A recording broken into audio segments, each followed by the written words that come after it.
Hey, we back. I'm here on Karuta once again, and we're continuing this kind of mini-series I've been having recently on buying and selling cards. Completely unintentional, but hey, let's keep at it. So we're talking about how to tell if someone's going to sell a card. This is kind of important if you're buying more obscure cards. Of course, the bottom line is you should ask them. You never lose anything by asking if someone would sell a card, but you may not have time to ask everybody if they're going to sell a card, and if you do ask everybody if they're going to sell a card, you are likely to get quite a few responses that you then have to deal with. So I find it's probably best to only ask the people that you think are most likely to buy a card, and that's what we're here today to talk about. Now, since we did the last video on how to find a particular card to buy, this kind of fits in nicely with that. You're going to find probably a bunch of cards that you want to buy. DM a couple of people that you think are willing to sell it. So how do you tell? Well, there's a couple of things you might want to look out for when you are trying to buy a card. I have an example card up here that I'm going to try and judge. I picked it out specially. This is a mid-print REM, and we are going to try and determine if this guy here is going to sell the card or not. Now, of course, like I say, at the end of the day, the best thing to do is ask the guy. That is something that I've not done. It's also not something I'm really planning on doing. We're going to go over some other things to have you avoid asking the guy because you don't want to DM everyone at once. So, what's the first thing that we're going to look out for? The first thing is right on this KCI. We're going to look at owned by and grabbed by. You can see by the IDs that these are two different people. What that means is the person that owns the card currently bought it off someone themselves. Now, of course, if you grab a card and you just think it's a nice card and you'll keep it, that's one thing. But if you go out of your way to purchase a card because you wanted it, that shows, in my opinion, particularly that you want the card. I think you're less likely to sell it. So this is already not a great sign. If you can find somebody that owns a card that they dropped and that they grabbed, I feel like that's more likely to be a sell because they might actually not have a huge attachment to the card. They just got lucky, right? The next thing we're going to look at is the cosmetics. You can see on this card particularly, we do have a white-ish morph, which is pretty fancy, but there's actually no particular cosmetics on here. We've got no frame, we've got no dye, no trim, no sketch, nothing like that, right? We just have the morph. So that's a good sign. Maybe they will sell it. They've not put so much effort into this card because they want to keep it. They've not put any cosmetics on it. It's just kind of hanging around in their collection. We can also look at the condition it was in. Obviously, it's in mint condition now, but it was originally in damage. So while they may have not put effort into putting cosmetics on it, they did put some effort into upgrading it. On the other hand, it might have been this guy that put the effort into upgrading it. This guy might have just bought it in mint condition. He may have, I don't know, upgraded it from damage to mint in order to get the sell. Something like that. So I think so far it's looking good. The guy that we have here bought the card, he went out of his way, but he didn't go out of his way after that. He just has the card, it's sitting around in his collection. So I think things are looking good for this card so far, right? What we're going to do is I'm going to grab the ID of the guy that currently owns the card. We're going to check what characters he has from the same series. We'll look ReZero, that's what Rem is from. You can see he only has 3. This is another good sign. If he was a big collector of ReZero and he had like hundreds of cards from ReZero specifically, then that's unlikely to be selling it. It's probably his favourite series or something. But because he only has 3, that implies to me that he's more likely to sell the cards that he has here. Also, this Amelia here is injured. That means he's using it as a worker. The Rem, not so much, but the Amelia is injured.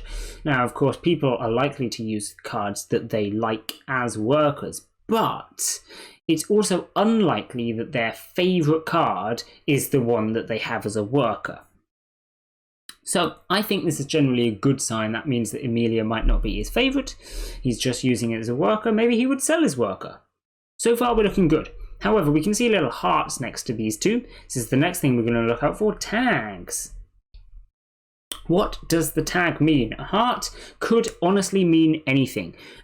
You have to check the tags itself, really, to get any information from that, because a tag is often a good thing, but equally I've seen people tag half their collection with a heart just because they want to keep it. So let's have a look, shall we? We can have a look at K tags.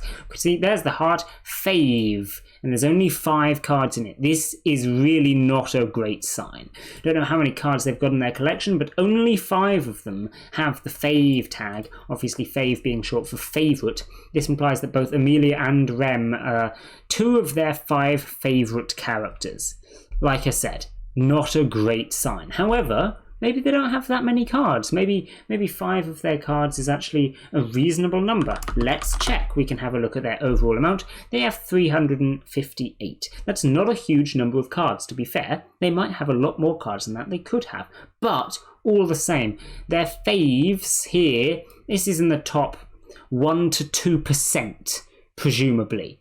So Rem here is in the top 2% of this guy's favourite cards. Like I said, not a great sign. He clearly likes that Rem a lot. It's not a huge put-off, but the fact that he went out of his way to buy it and it's in his top 2% favourite cards, I'm now starting to think this guy is unlikely to sell a card. But we've still got a chance. Maybe he's in need of some money. Let's check his inventory. Now we've hit a roadblock. His inventory is private. A lot of people will do this. They'll have a private inventory and not a private collection. I think that's perfectly reasonable. It makes sense to me. But that means we can't really tell if he's in need of money or not. We can't tempt him by offering a slightly higher amount. But we can still try and figure something out. Let's have a look at his KUI here. We can see how many votes he's done. About 400. That's a reasonable number. He's been playing the bot for over half a year by this point then, probably nearing 2 years, so he's probably got some currency there. He's also done a reasonable number of trades, over 1,000, so he probably knows what's up. He's not going to be fooled, and he also has enough currency that he probably doesn't have to sell cards. So this is, again, not a great sign.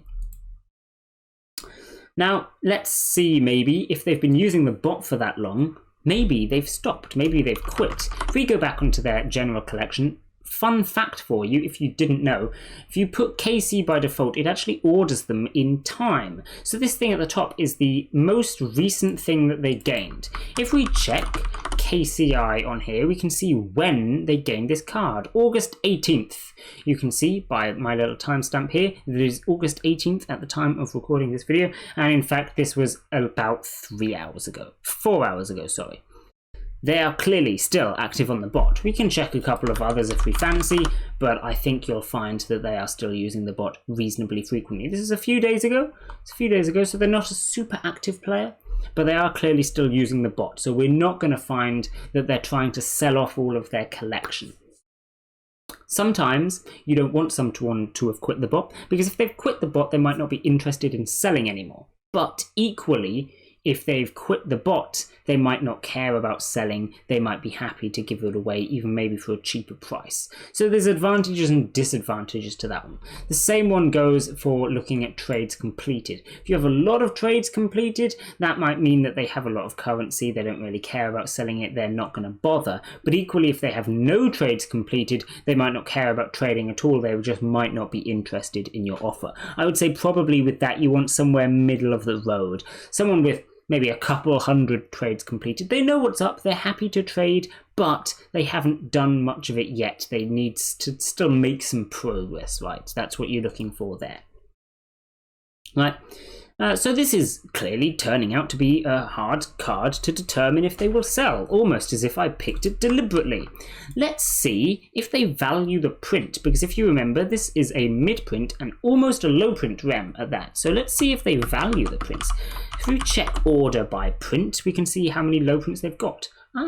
Not many. This is one of their lower prints. Now this, again, is good and bad. It, for one, means that it's one of their best cards in their collection, which might imply they might not want to sell. But on the other hand, they're clearly not particularly interested in buying low prints. In fact, even their 10th card here isn't in the top 500 prints. So they might not care that it's a mid-print. They might be happy to sell it. On the other hand, what you will notice is that we have here the Amelia.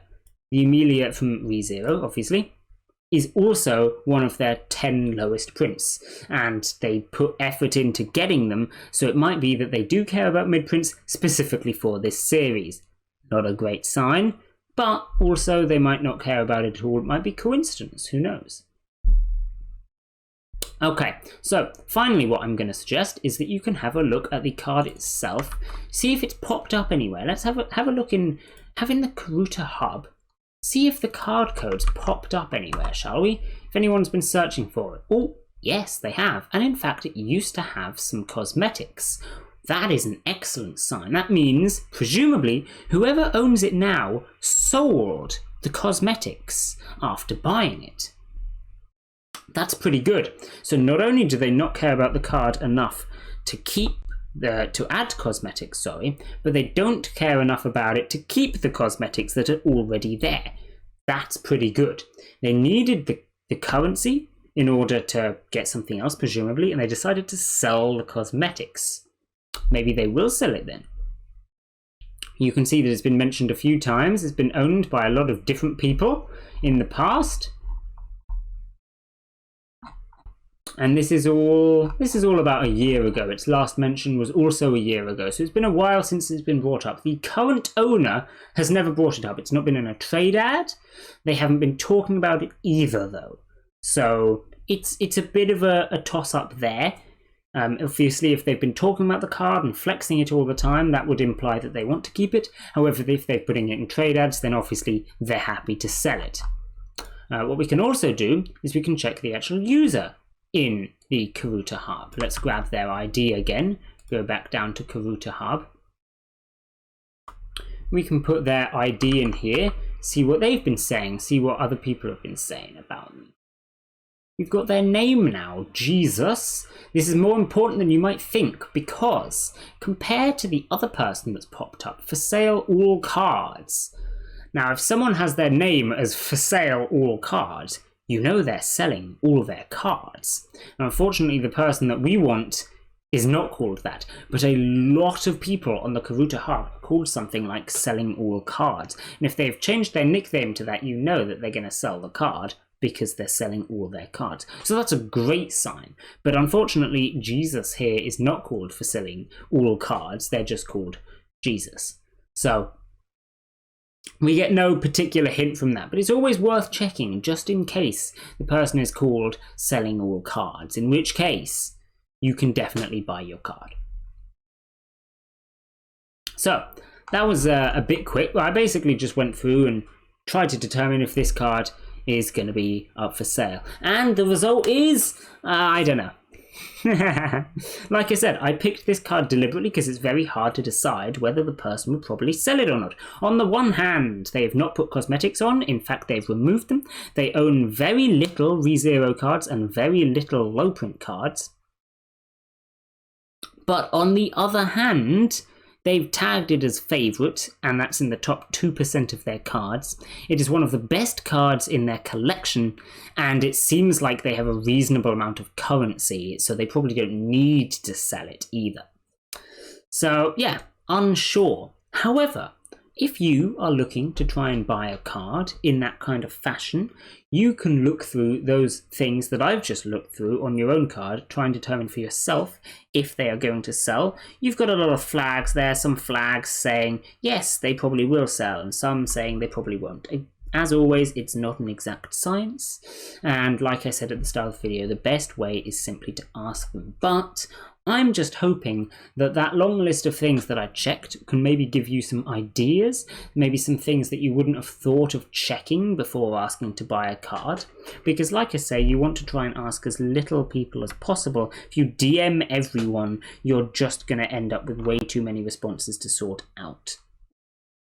So figuring out who is actually likely to sell a card beforehand is pretty helpful. And in a lot of cases, you'll find that actually a card that you maybe originally thought would never possibly be for sale, because I don't know, it's a low print, it's got loads of cosmetics. What you then find is the guy has his nickname as selling all cards, and he's barely got anything from that series. You suddenly realise, actually, he's definitely going to sell that card. I should send him a message. And it's pretty good when you find something like that. But anyway, that's all I wanted to say today. My singular example there of the REM card will have to do. I'm not going through another one because that took 15 minutes. And I think you get the point. Like I say, I picked that card because there was a lot of stuff to look at. And so I managed to look at everything that I wanted to say, basically. I'm so smart. I picked a good example.